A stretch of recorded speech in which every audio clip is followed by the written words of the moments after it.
રાજકોટમાં જિલ્લા શિક્ષણ વિભાગના સર્વેના ચોંકાવનારા આંકડા 45,000થી વધુ બાળકોએ અધવચ્ચે જ અભ્યાસ છોડી દીધો છે।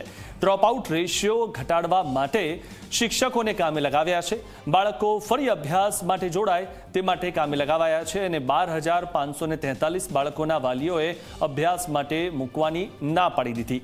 8,084 બાળકો માઇગ્રેટ થયા હોવાનું પણ સામે આવ્યું। ત્યારે શિક્ષણ વિભાગ બાળકોને અભ્યાસમાં ફરી જોડવા માટે કામે લાગી ગયું છે। તો ઘણા બધા જે બાળકો છે તેમણે અધવચ્ચેથી અભ્યાસ છોડી દીધો છે।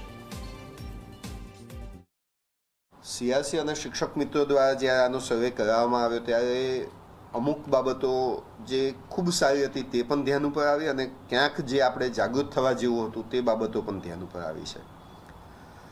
કેટલાક વિદ્યાર્થીઓ એવા હતા કે જે ઓલરેડી એની એ સ્કૂલમાં પોતાનો અભ્યાસ ચાલુ કરી દીધો હતો, તે બાળકો પણ એવા મળી આવ્યા છે। તે આંકડો પણ ખૂબ સન્માનજનક છે।